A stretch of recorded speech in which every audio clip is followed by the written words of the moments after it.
1 Coríntios 6. Tem algum microfone aí prestando? Tá ligado aqui? Tá ligado aqui? Alguém pode fazer um favor para mim? Eu queria que alguém fizesse a leitura. Eu estou com um probleminha aqui no esôfago. Alguém pode ler para mim o capítulo 6? Pode ser daí onde você está mesmo, sentado. Gente, pelo amor de Deus, tanto de gente aqui, ninguém pode fazer a leitura? Hã? Por favor.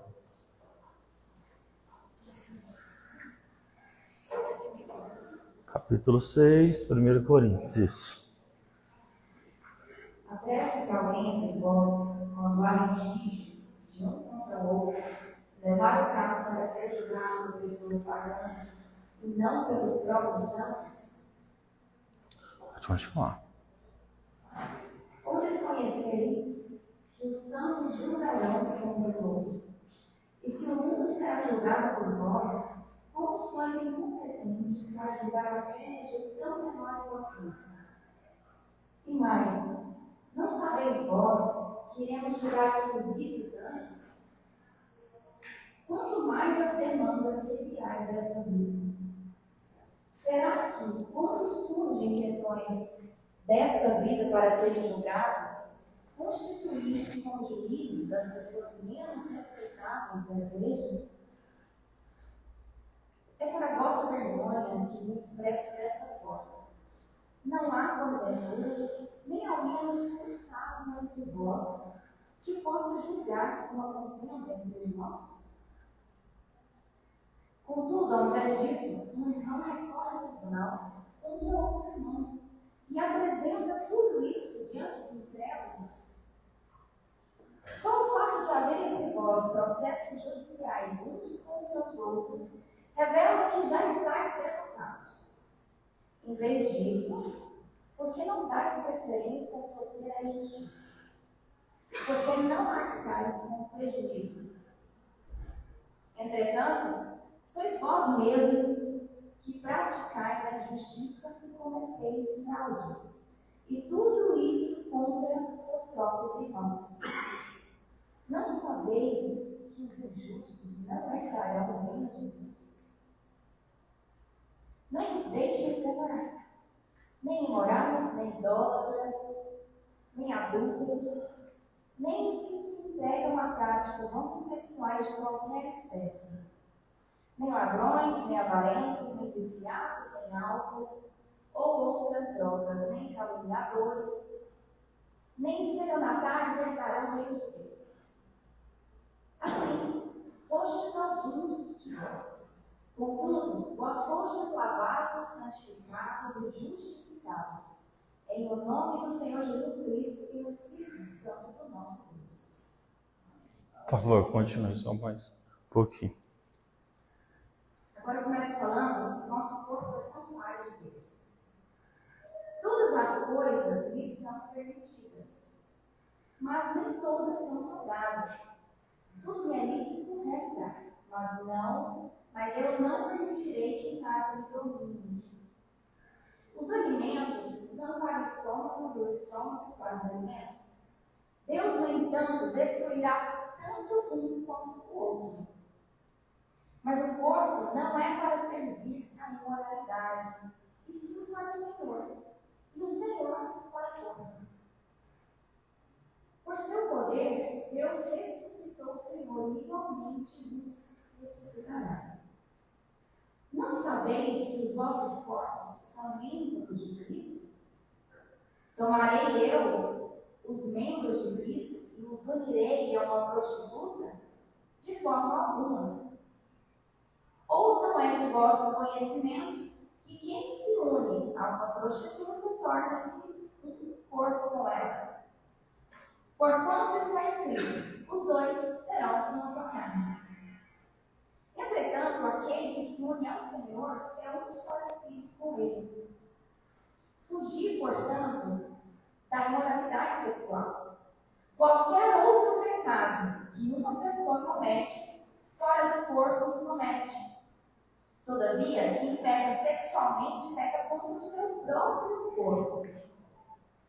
Ou ainda não entendeis que o vosso corpo é santuário do Espírito Santo, que habita em vós, o qual tendes da parte de Deus, e que não pertenceis a vós mesmos?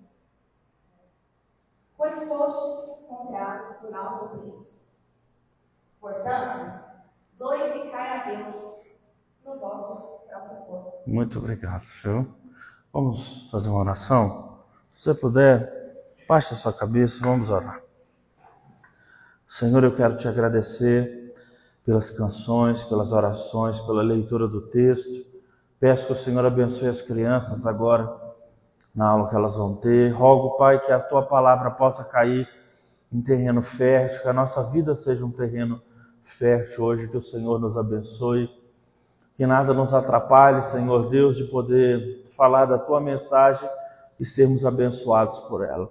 Ó Deus, obrigado, porque nessa quarta-feira nós estamos aqui reunidos, final do primeiro mês desse ano, e nós queremos, Senhor Deus, estar cheios de fé, cheios de graça, cheios de entusiasmo para o que está por vir. Nós queremos, ó Deus, ter entusiasmo, otimismo, queremos ter essa graça, porque nós sabemos, ó Deus, que bom é o Senhor, é quem tem andado na nossa frente, é quem tem aberto os nossos caminhos, é quem tem ouvido as nossas orações, e nós não vamos abaixar a cabeça, porque está escrito que nós devemos olhar para cima dos mais altos montes, que é onde está o Senhor. Todas as coisas nós podemos em Ti, que nos fortalece. Então, ainda que passe momentos de dificuldade, a gente pode ser fortalecido ali, e é fortalecido também nas coisas boas. Muito obrigado, essa nossa oração, em nome de Jesus.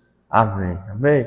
Meus irmãos, nós vamos partir então do princípio bíblico de que Deus ele é fiel no que Ele faz, e aquilo que nós plantamos, nós vamos colher, não é?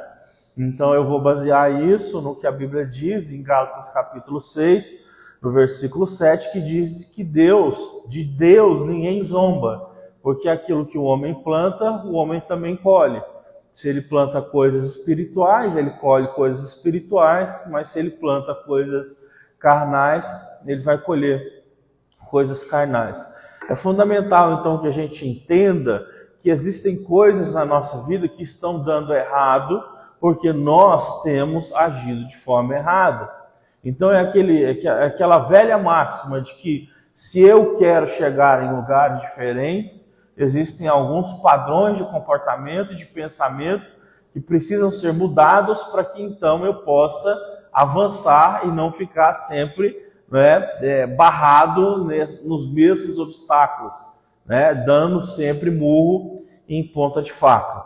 Então, é bom que a gente entenda uma coisa, como eu já disse, que tudo o que Deus diz, isso é errado, Ele diz para o meu bem e para o seu bem. Ele diz, não faça isso, porque Ele quer te proteger e Ele quer que você avance. Ele diz para você, isso é errado, não faça isso, mas faça aquilo, porque Ele quer que você seja luz.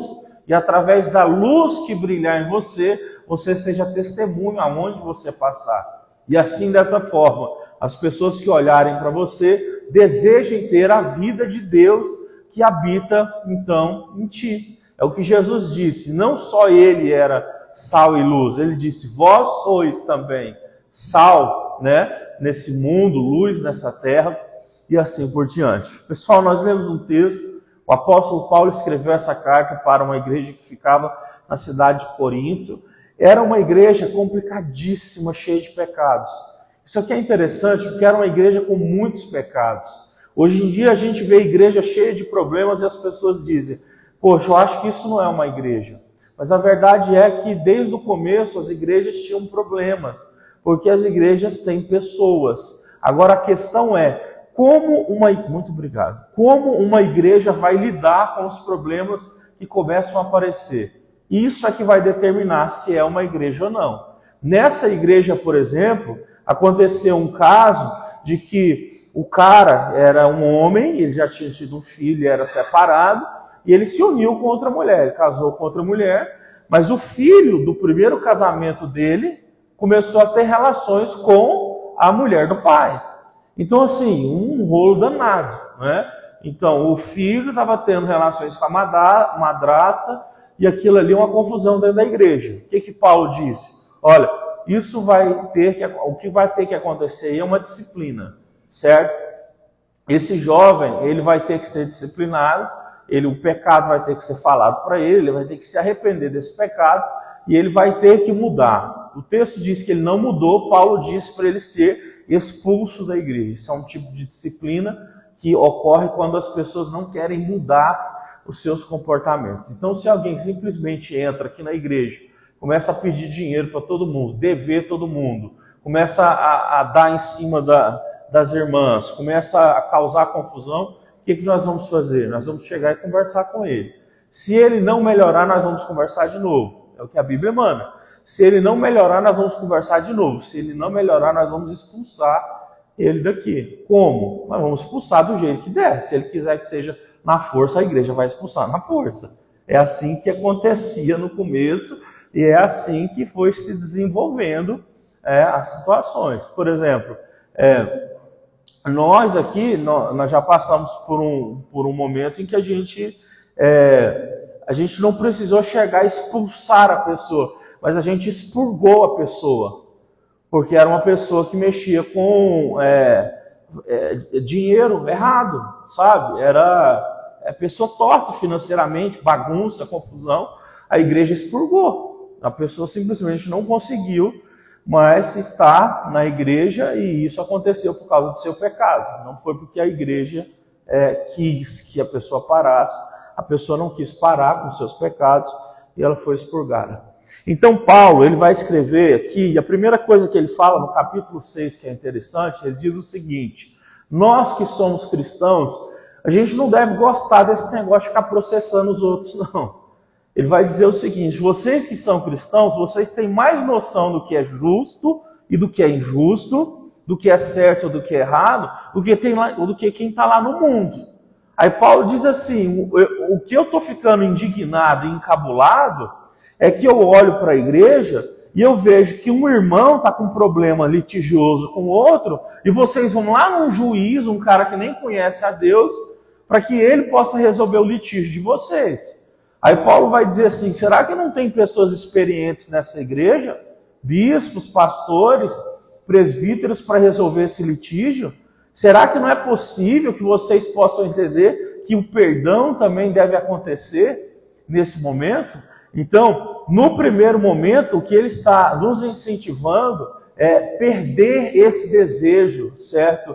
Desse tipo de justiça litigiosa a qualquer custo. Olha, eu não vou dizer para você que você nunca, deve chegar a processar alguém. Não, existem nuances na vida, né? Mas a verdade é que a gente deve pensar muitas vezes antes de fazer isso, principalmente se a gente é cristão. Sabia? Até porque Jesus vai dizer, por exemplo, se um cara pedir para você a sua roupa, a roupa mais cara que você tem, e depois não te devolver, Jesus diz: perdoe e deixa ele embora. A gente vai pensar nisso como algo muito difícil, mas a verdade esse perdão que você está exercendo já é um juízo. Já é um juízo que se essa pessoa, andando com essa roupa que não é dela, é sua, foi perdoada, e ela não consegue ter a sua mente, a sua consciência pesada, essa pessoa já está sendo julgada por Deus e os seus caminhos não vão ir bem. Então, abandone esse caminho, porque hoje em dia a gente sabe que existem muitas pessoas que elas se tornam profissionais em ganhar a vida através de litígios, não é verdade? A gente conhece muita gente que vive para fazer esses trem aí. Eu não conheço muitos termos técnicos, mas tem gente, eu conheço pessoas que não trabalham e que ganham dinheiro entrando na justiça em cima dos outros, em qualquer coisinha que acontece, tá? E cristãos que fazem isso. Isso não é bíblico, Isso é contra Deus. Deus disse que é pecado e o apóstolo Paulo está dizendo que isso aqui é uma forma tão errada de lidar com o dinheiro que uma pessoa dessa não vai entrar no reino dos céus. Então isso é muito sério, tá? É muito sério. Agora, obviamente que Deus não está dizendo que você tem que ser um inocente, um tolo, né, em que todo mundo vai passar a perna em você e as coisas vão ficar como estão. Não é isso, vou repetir, mas vou repetir que tudo o que você puder fazer, principalmente quando você estiver lidando com outro cristão, você tem que fazer para chegar num acordo. Por quê, gente? A Bíblia diz que os cristãos, eles são uma família. Eles são irmãos em Cristo. Eles têm a mesma fé. Então, o que é verdade para mim é verdade para você, porque Jesus falou que aquilo é verdade. Então, por que a gente não conseguiria chegar, certo? Naquela situação, a gente não conseguiria chegar num acordo nesse sentido. Então, Paulo vai falar sobre isso. Então, eu quero que você guarde isso no seu coração, para que sempre que de alguma forma a raiva tentar te dominar, ou os desejos de justiça própria vierem sobre ti, que você possa fazer uma oração e pedir: Senhor, ajude para que o meu coração não queira a justiça da terra, eu quero a justiça do Senhor. A Bíblia diz assim, que a misericórdia triunfa sobre o juízo. A Bíblia diz que a justiça humana, está no capítulo 66 de Isaías, é como um trapo imundo, né? Antes de ter tecnologia suficiente, as mulheres, quando elas entravam no período menstrual, elas usavam um pedaço de pano e elas tinham que ficar isoladas da sociedade até que passasse o período menstrual. Depois disso, o que elas usavam ali para reter o sangue era jogado fora e era queimado e era chamado de trapo imundo. Ninguém podia tocar a mão, senão essa pessoa era considerada imunda, porque o fato da mulher estar no período menstrual significa que ela estava num período de imundície. Então, Deus, fazendo a comparação ali com o que o ser humano vive, diz que quando a gente quer viver só de justiça própria, o que acontece é isso, né? A gente vive, então, querendo justificações em trapos imundos, ok? Mas agora o que realmente importa é essa segunda parte do texto, aqui foi lida. Na verdade, você vai ver que Paulo vai juntar as duas coisas, porque enquanto ele está falando sobre essas questões dos prejuízos, ele vai dizer no versículo de número 7, que o fato de haver litígio entre vocês já significa uma completa derrota. Ele vai dizer assim, já é uma derrota ter esses tipos de problema entre vocês. É por isso que é aquele negócio, gente, a Bíblia diz o seguinte: se você emprestar dinheiro para alguém e essa pessoa não te pagar, não adianta você ficar aí cobrando até o inferno. É melhor você dar o dinheiro. A Bíblia fala isso. Se você ficar cobrando até o inferno, certo? É você que vai se lascar. É a sua alma que vai adoecer. É você, entendeu? Que vai passar pelas torturas do inferno na sua mente e no seu coração. Se você emprestou e aquilo ali não está voltando, entendeu? Solte. Acabou, não é mais seu, tá? Por isso a Bíblia diz para tomar muito cuidado. A Bíblia inclusive diz que a gente não deve emprestar o nome para ninguém, né? É de uma forma bem dura, que alguém pode pensar, pô, mas para minha família, uma hora alguém precisa. A Bíblia diz para não emprestar. Então assim, são coisas difíceis. E aí o texto vai dizer: por que não preferem sofrer injustiça? Por que não preferem sofrer o prejuízo? Em vez disso, vocês mesmos causam injustiças e prejuízos, e isso contra os seus irmãos. Vocês não sabem que os perversos não herdarão o reino de Deus? Então, olha, ele está falando sobre questões litigiosas de dinheiro, e aí ele vai falar sobre o reino de Deus. Então, dinheiro, forma de lidar com o dinheiro, forma de pensar sobre o dinheiro, tem a ver com o nosso destino eterno. Só que ele vai entrar em outro ponto quando ele diz assim, não se deixe enganar. Aí ele vai dizer, nem os imorais, nem os idólatras, nem os adúlteros, nem os homossexuais passivos e ativos, nem os ladrões, nem os avarentos, nem os alcoólatras, nem os caluniadores, nem os trapaceiros herdarão o reino dos céus. Agora, ele vai fazer uma coisa que, assim, parece que ele está colocando um assunto no meio do outro, mas, na verdade, é como se ele estivesse dizendo que um assunto vai puxar o outro de alguma forma.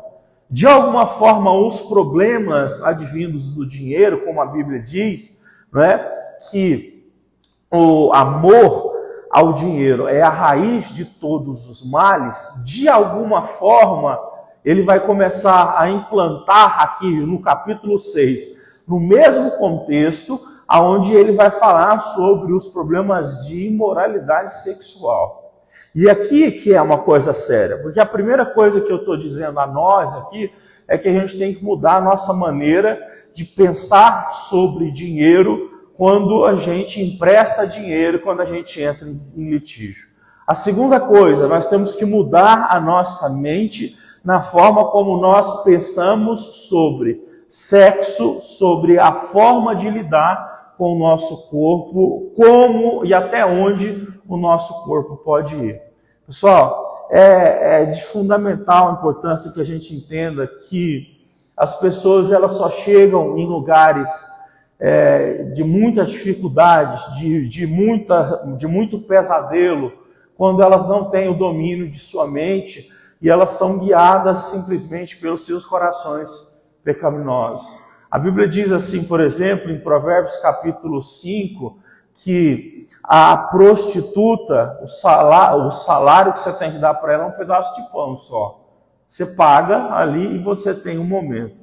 Agora ele vai dizer no capítulo 6, mas a mulher imoral, certo? A cama dela é como você descer ao inferno. Você deita numa cama onde você vai ser jogado no inferno. Porque você está lidando com uma situação que não está simplesmente te dando um momento de prazer. Aquilo ali está rodeando a sua alma, aquilo ali está rodeando a sua mente, aquilo lá está te envolvendo de tal forma que você vai se dar muito, muito, muito mal. Então, olha, a gente precisa entender uma coisa. Se o texto sagrado diz que a imoralidade sexual faz o ser humano não entrar no reino dos céus, se Deus nos manda fazer uma coisa, gente, isso é porque é possível? É possível isso. Só que a gente vive num mundo que ele é hiper erotizado, ele é hipersexualizado. As pessoas hoje em dia elas não conseguem passar nem um dia sem pensar em algum tipo de situação sexual. Ou a maioria das pessoas elas não conseguem olhar para outras pessoas que estão fisicamente bem e não pensar em sexo. E isso é um problema muito grande, porque na verdade nós fomos chamados por Deus para termos uma vida santa. O texto que nós lemos aqui diz que Jesus nos comprou e o preço que ele pagou por nós foi o seu sangue. Ele derramou isso para que hoje em dia a nossa mente, as nossas mãos, a nossa vida fosse usada agora para a glória dele. E eu quero te chamar para que você entenda uma coisa. Hoje em dia as pessoas estão sofrendo porque elas estão fazendo fora do princípio de Deus o que deve ser feito só dentro da conjuntura que Deus chama como, santo. E a Bíblia diz que o padrão de Deus para que o sexo possa acontecer é dentro do padrão de um casamento entre um homem e entre uma mulher. O sexo é ali que ele acontece e é ali que ele vai proteger o homem e a mulher, onde a alma do homem e da mulher vão estar protegidos. Então, veja bem, as pessoas elas estão com a mente dominada.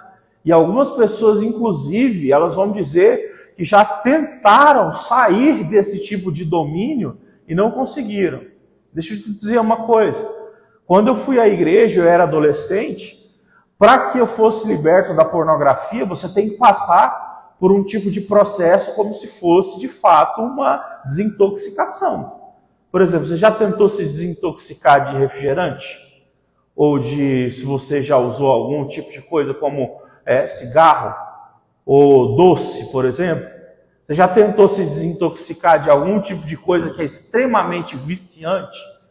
Você vai sentir muitas abstinências a princípio, e a princípio você vai pensar que você vai morrer e que você não consegue viver sem aquilo. E o que acontece hoje é isso, as pessoas elas acham que não conseguem viver sem o sexo dentro dos padrões de Deus. E é por isso que as pessoas estão lascadas, estão tristes, as famílias estão derrubadas, as pessoas elas não conseguem prosperar na vida, elas não conseguem se desenvolver, porque elas andam por um caminho que é torto, segundo a palavra de Deus. Eu preciso te dizer isso. Jesus diz que esse é o caminho que ele vai abençoar. Hebreus capítulo 12, que o quê? Que a cama de vocês seja sem, capítulo 13, seja sem mácula, sem ruga, sem mácula. Quando você faz a sua cama matrimonial, o seu coração ser limpo, e você dessa forma então prioriza o casamento, a sua vida está limpa para você viver todo e qualquer tipo de outra coisa. Gente, isso é maravilhoso. Deixa eu te dizer uma coisa. Quando você consegue viver essa purificação no coração, a Bíblia vai chamar de santificação, tá? Santificação não é você se tornar perfeito.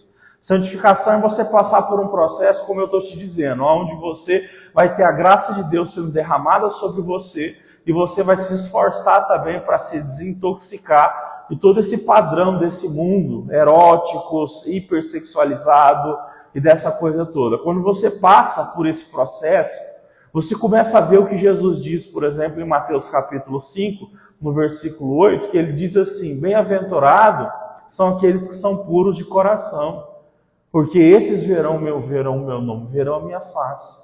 Tem coisas espirituais que nós só vamos viver se o nosso coração estiver puro. Então hoje em dia você fala assim: pastor, antigamente tinha muito milagre, hoje em dia não acontece milagre mais na igreja. Como? As pessoas estão na igreja, muitas vezes as pessoas estão na igreja, elas não estão nem ouvindo a palavra, elas estão olhando para quem está sentado na frente. A gente sabe que essas coisas acontecem porque a mente ela está cauterizada. Só que a nossa grande alegria, a nossa felicidade é que é possível reverter esse processo. O apóstolo Paulo falou, Romanos 12:2, não é? Transformem a mente de vocês pela renovação dela. E vocês vão conseguir contemplar a vontade de Deus, que é boa, perfeita e agradável. Gente, ninguém vai conseguir vencer, certo? A prostituição. O que é a prostituição, pastor? É você se deitar com alguém que você não é casado. Isso é prostituição. Não é só uma pessoa contratar uma mulher que está na esquina, certo? O que é você vencer a fornicação? É você vencer o sexo simplesmente namoro. É namoro de 20 anos que não existe compromisso de casamento. Que eu nem sei por que não se casa, né?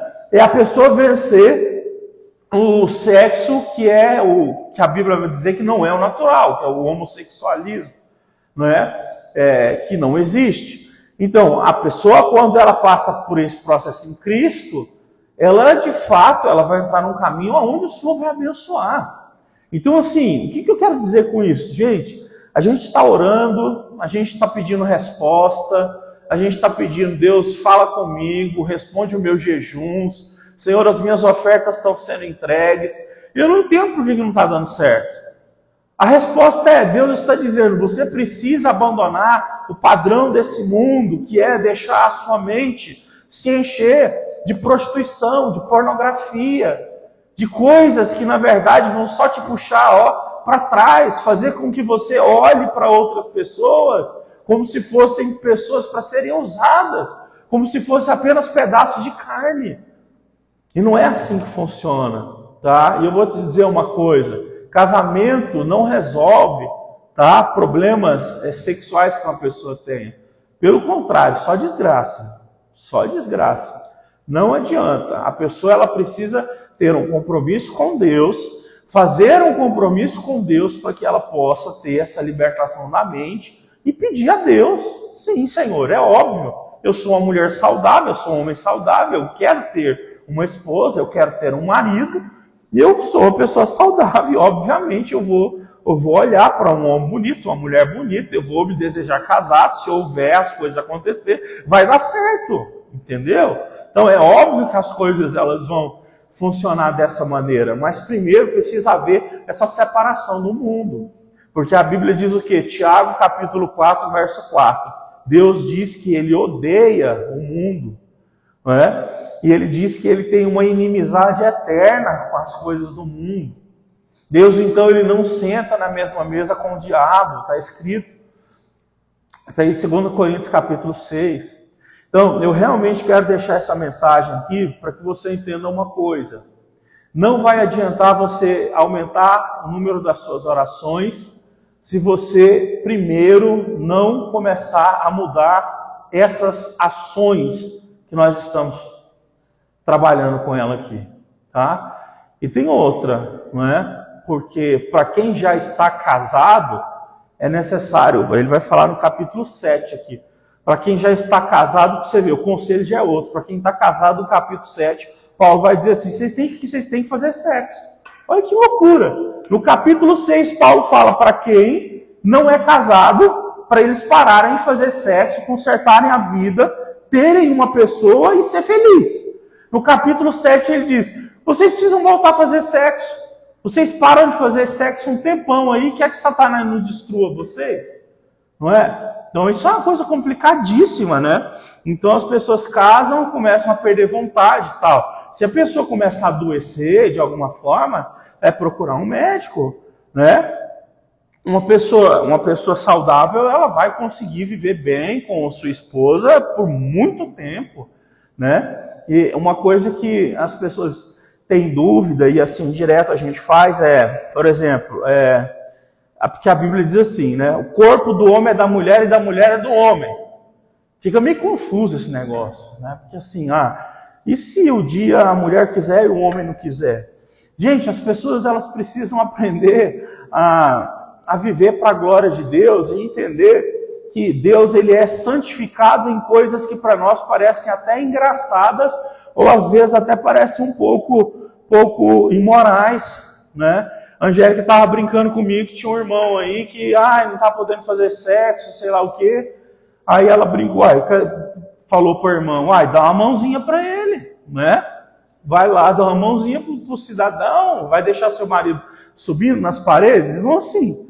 Poxa, a Bíblia, por exemplo, se você for falar de sexo oral, a Bíblia diz que isso é correto. Então você não pode fazer sexo normal, você está casado, né? Você pode usar também os seus lábios para fazer coisas com a sua esposa, mas o problema é que as pessoas só pensam nisso, né? Antes de casar. E depois que se casa, você vê, isso é demoníaco, gente. Não é? Antes de casar, as pessoas elas têm todas as 1000 fantasias do mundo. Aí quando vai entrar no casamento, parece que é o quê? Que é uma destruição satânica mesmo, para levar as pessoas até aquela vidinha ali morna, aquela coisa que é totalmente fora de Deus. Então, eu gostaria já de entrar na parte final, falando que isso aqui é uma coisa seríssima.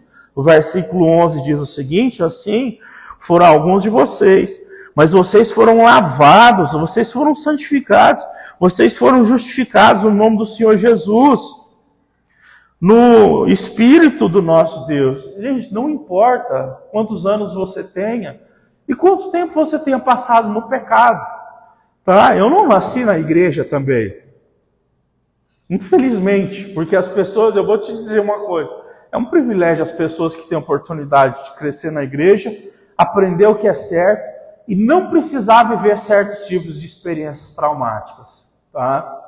Agora, não importa se você passou 10 anos errando, 15 anos errando, eu quero te dizer que a Bíblia diz que aonde abundou o pecado, sobreabundou a graça de Jesus. Aonde houveram erros, aonde você falhou, aonde você não está tendo como vencer, o Senhor Deus é poderoso para te abençoar, para te dar graça, para te fazer com que você seja restaurado nessa área. Mas tem uma coisa, você tem que querer. E eu só termino contando essa parte do meu testemunho. Eu fui ordenado a pastor, eu tinha 21 anos e eu era pastor itinerante. Pastor itinerante é aquele que prega nas igrejas, né? As pessoas vão te convidando, você vai pregando nas igrejas. E eu pregava nas igrejas, era muito ruim, porque muitas vezes eu tinha que ir desacompanhado. E não é fácil isso, né? Para um jovem, eu tinha 21 anos, eu tinha me formado em teologia, eu pregava nas igrejas, eu conhecia muitas pessoas. E você vive aquela vida assim que você está no meio de muita gente, mas ao mesmo tempo você está sozinho, sabe? E eu lembro um dia que eu passei por uma situação assim, que eu me senti afrontado pelo diabo, sabe? Eu fui numa igreja, simplesmente uma moça lá, ela jogou umas palavras para cima de mim, como se fosse assim, sei lá o quê, a sua posição não permite você ser feliz, poder sair com a mulher, beijar, sei lá, umas pataquadas. E eu lembro que eu orei a Jesus e eu falei assim, Senhor Jesus, eu não quero viver desse jeito mais.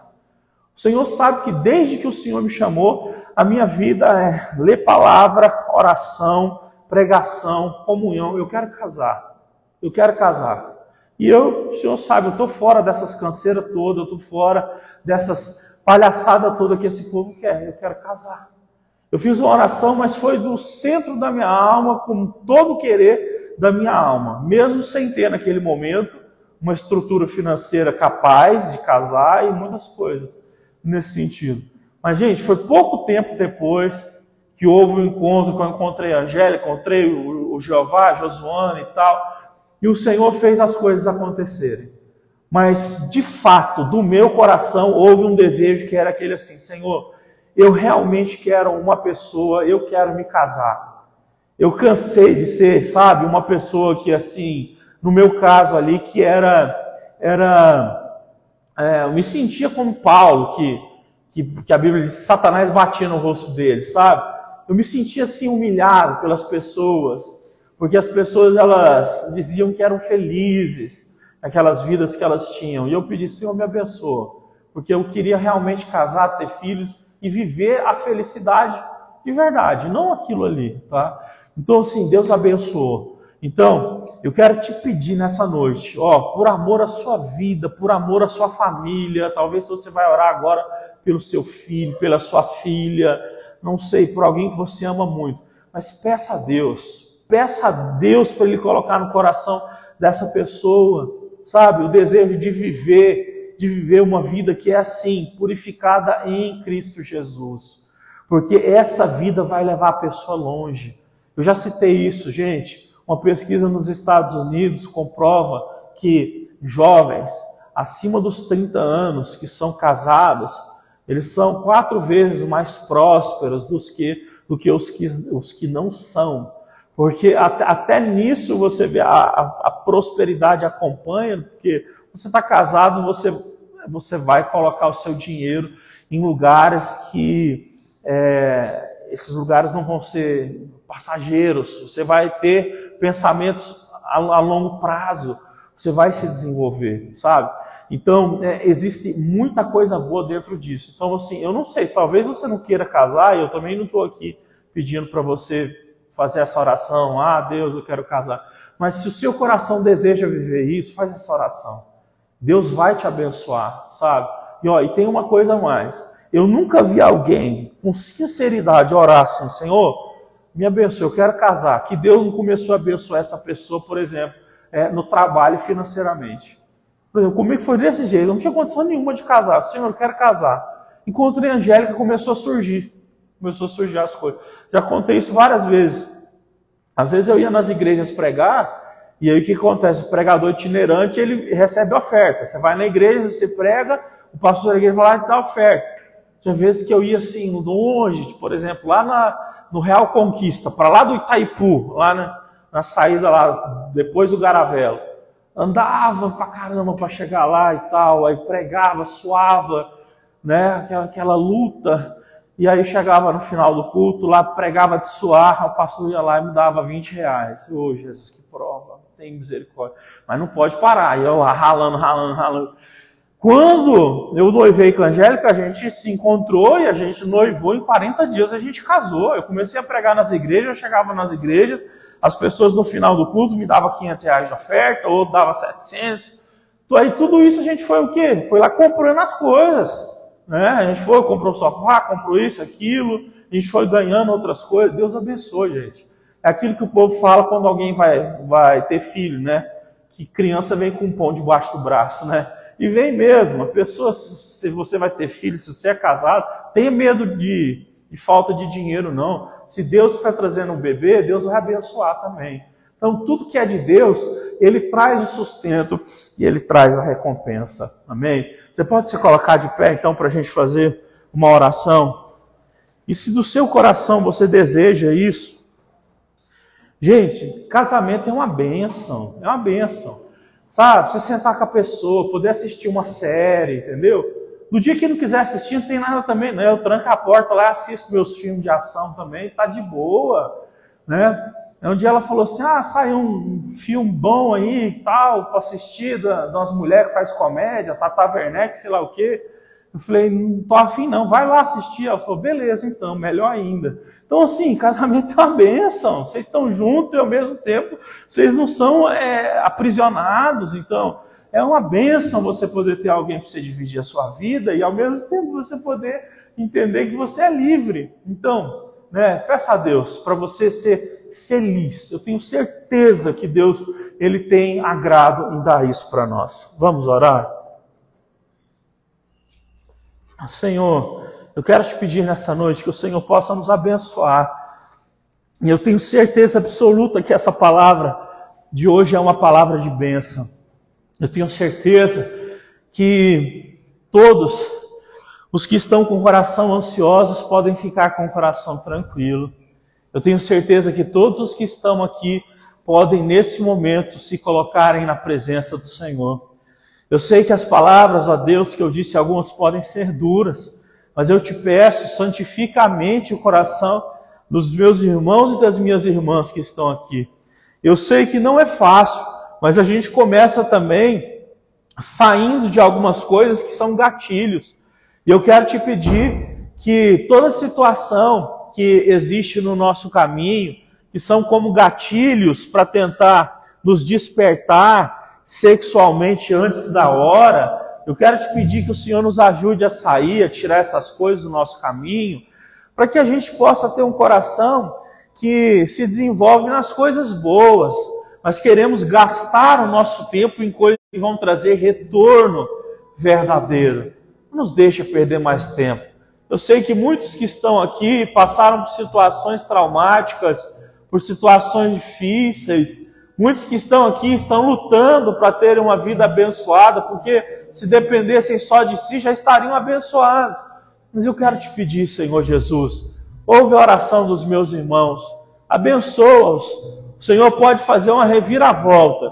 O Senhor pode mudar o quadro de uma maneira sobrenatural. Eu quero te pedir, Senhor Jesus, abençoe a vida sentimental de cada membro dessa igreja. Abençoe o casamento de cada membro dessa igreja. Abençoa o futuro casamento de cada criança e adolescente dessa igreja. Senhor, assim como Jonathan e Eduardo orava pelos seus filhos, para que eles pudessem ter bons casamentos quando eles crescessem, ou quando eles desejassem se casar, eu te peço por cada membro dessa igreja, cada visitante dessa igreja, que quando chegar a hora do coração deles serem despertos para o amor, que eles possam se casar com pessoas que tenham na alma esse amor por Jesus.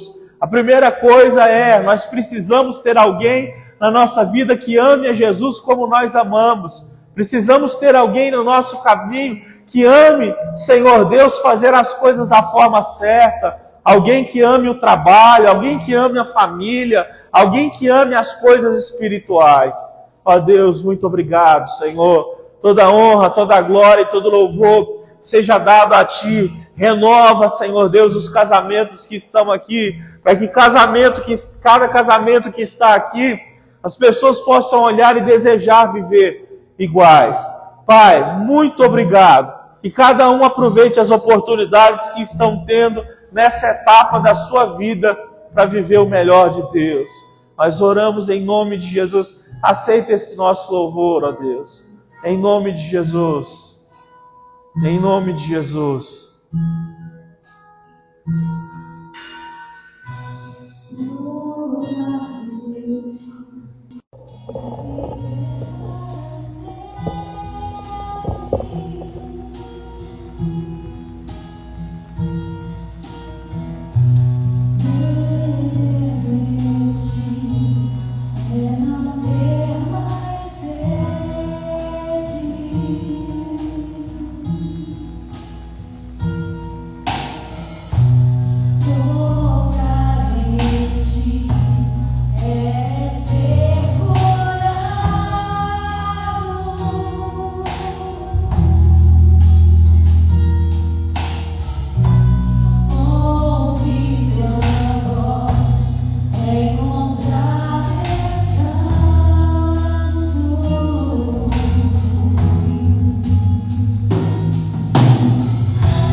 E aí eu lembro que eu falei assim, não, nas provas o sistema da rua não tem justificativo, né?